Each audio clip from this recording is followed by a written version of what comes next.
Why is it so terrible if a person takes the mark of the beast on either the right hand or the forehead?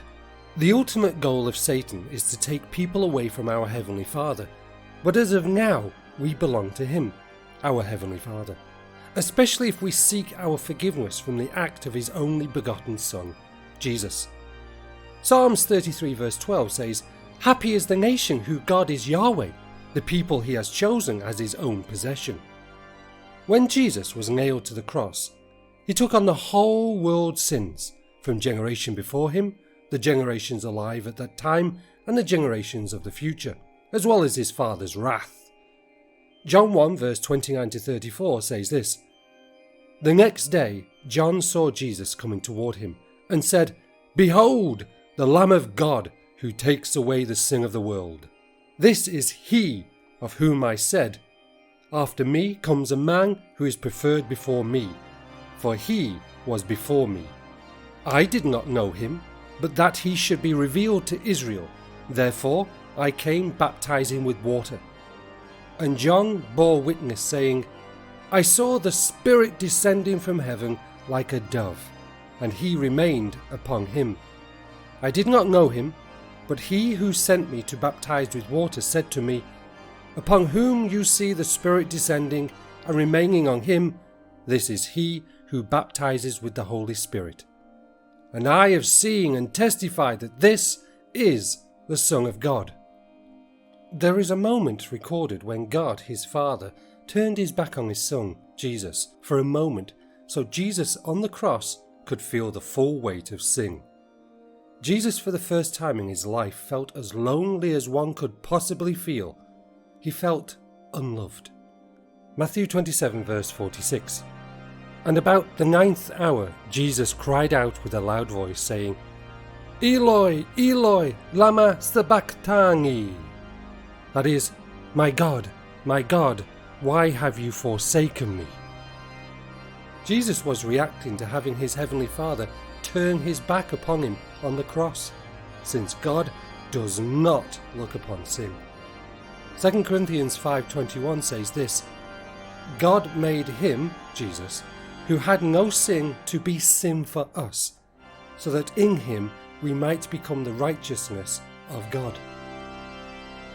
We may try to make excuses for our sinful mistakes or sinful decisions, but in God's eyes, sin is sin. In the Bible, sin is mentioned around 445 times. The common definition of sin is described as an offence, to miss or to miss the path, way, goal, or path of right, a failure to live up to an expected standard. In the Old Testament, the Jews had laws to keep them from sinning. Originally, they had 613 laws, not just the 10 Commandments, but over time, the Jews kept adding to this number. By the time Jesus came, the Jewish nation had thousands of laws to prevent them from sinning. The nation was choking from the number of laws they had. The main problem with defining sin is that there is no one definition of sin. The Bible has many descriptions of sin, such as adultery, idolatry, murder, inequity, transgression, lawlessness, unrighteousness, etc. One particular sin is mentioned in the Lord's Prayer. "Forgive us our trespasses as we forgive those who trespass against us," King James Bible. In the Revised Standard Bible, the RSB, it reads, "Forgive of our debts," and in the Living Bible it reads, "Forgive us of our sins as we forgive those who sin against us." The latter seems to take into consideration everything that God classifies as sin, whereas the others highlight a particular sin. When one looks at oneself, one can clearly see that we have all missed the mark of perfection, as we have all inherited sin from our first human father, Adam. Hence, we have all sinned and fall short of the glory of God. Romans 3:23. This brings an interesting and literally terrifying thought. If one sin makes us fall short of the glory of God, what about the numerous sins we have acted out in thought and actions? We then must not even come close to God at all. Terrible and damning. So, it's an emergency to have some way to get back to God, that we may be forgiven of our sins. Ephesians 2 verse 8 and 9 clearly shows the love God has for us, even though we live a sinful life and He detests sin. Verse 8, "For by grace you have been saved through faith, and that not of yourselves. It is the gift of God, not of works, lest anyone should boast." Isn't that beautiful? Our bodies are so corrupted with sin from the inheritance and due to the choices we make, but as a gift from God, we are saved through faith. Can you ask for anything better than that gift? Jesus showed us the way. He was born, He ministered and preached about the kingdom of God.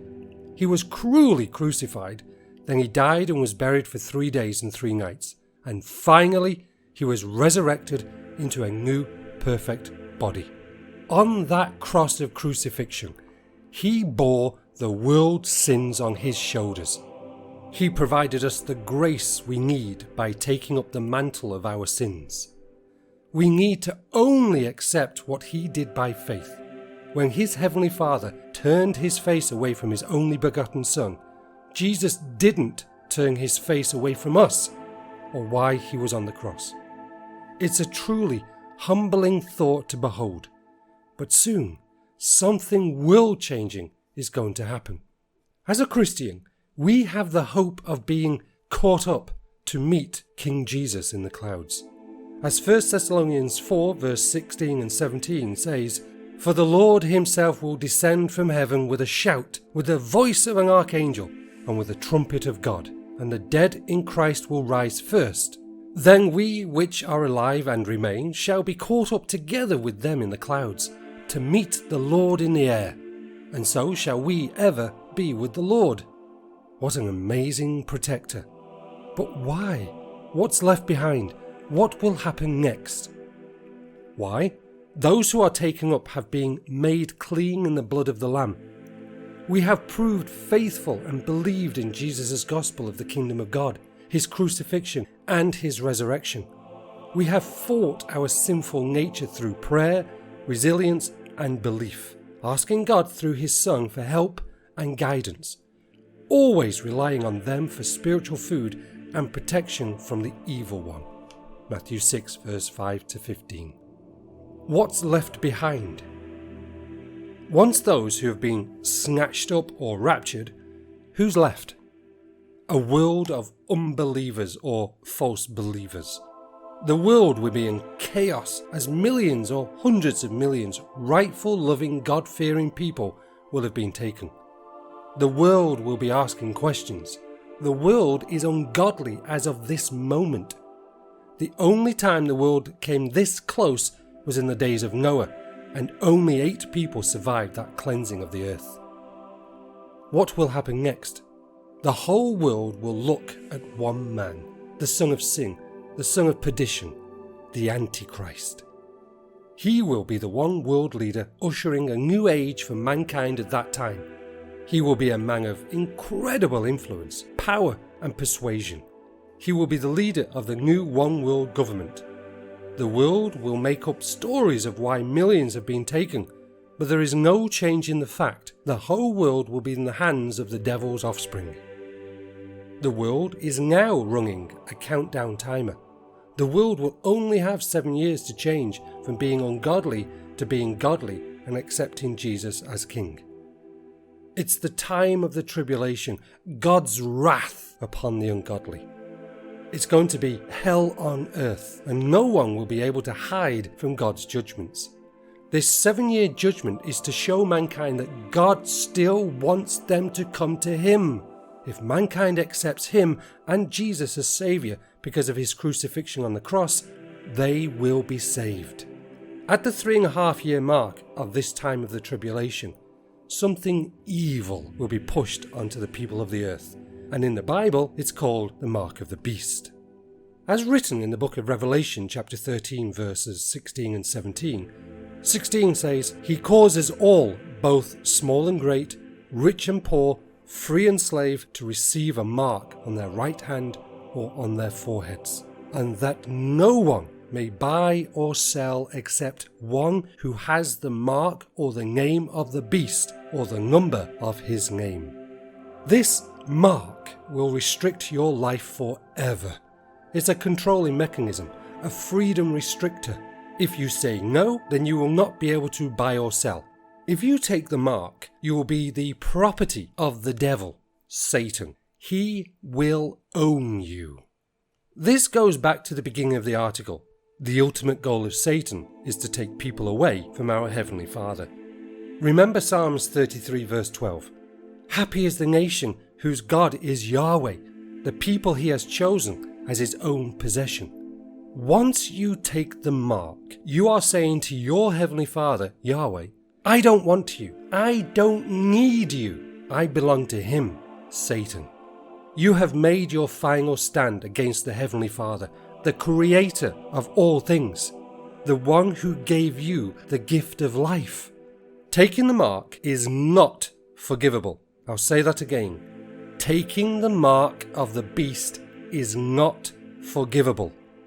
To be against the Heavenly Father, Yahweh, and his Son, Jesus, is taking the side of Satan. You make the choice. You can't make a mistake with this choice. It's going to be very clear. Take it or leave it. Interestingly, Matthew, a book written by Robert H. Mounce, president of Emeritus of Whitworth University, wrote this. Jesus is saying to his antagonists that to attribute to Satan that which has been accomplished by the power and Spirit of God is to demonstrate a moral vision so distorted that there is no longer any hope of recovery. Denial of this was not the result of ignorance, but of a willful refusal to believe.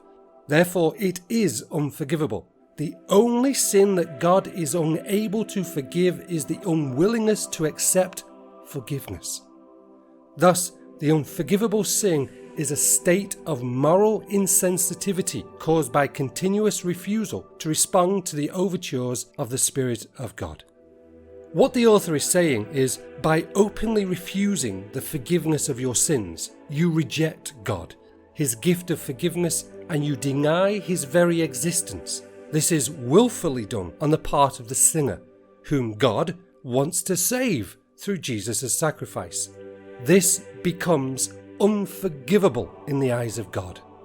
In 1 John 5 verse 16, King James Bible, it reads, If any man see his brother sing a sin which is not unto death, he shall ask, and he shall give him life, for them that sing not unto death. There is a sin unto death.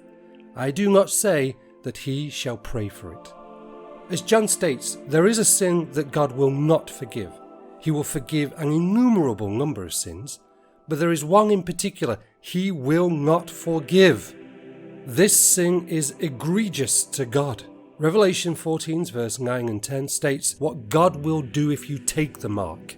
And the third angel followed them, saying with a loud voice, If any man worship the beast and his image, and receive his mark on his forehead or in his hand, the same shall drink of the wine of the wrath of God, which is poured out without mixture into the cup of his indignation, and he shall be tormented with fire and brimstone in the presence of the holy angels and in the presence of the Lamb. If you receive the wrath of God, you will not be forgiven. There is no reversing the decision, and you will share the punishments awaiting for anyone who follows Satan. Satan is like a roaring lion on the hunt for weak prey. He will take anyone with him as he knows his time is short. Do not be fooled by the promises of this world, the temptations, the earthly rewards, the fame and fortune this world has to offer. These fruitless rewards are for a short term, but the reward from God is forever. Matthew 6 verse 19 to 20. Lay not upon yourselves treasures upon earth, where moth and rust doth corrupt, and where thieves break through and steal. But lay up for yourselves treasures in heaven, where neither moth nor rust doth corrupt, and where thieves do not break through nor steal. Believe in the gospel of Jesus Christ. Believe in him, and you will be saved through your faith. Romans chapter 10 verses 9 and 10 and 13, the King James Version. that if thou shalt confess with thy mouth the Lord Jesus, and shalt believe in thine heart that God hath raised him from the dead, thou shalt be saved. For with the heart man believeth unto righteousness, and with the mouth confession is made unto salvation. For whosoever shall call upon the name of the Lord shall be saved. It's beautiful, it's heartwarming, it's for you.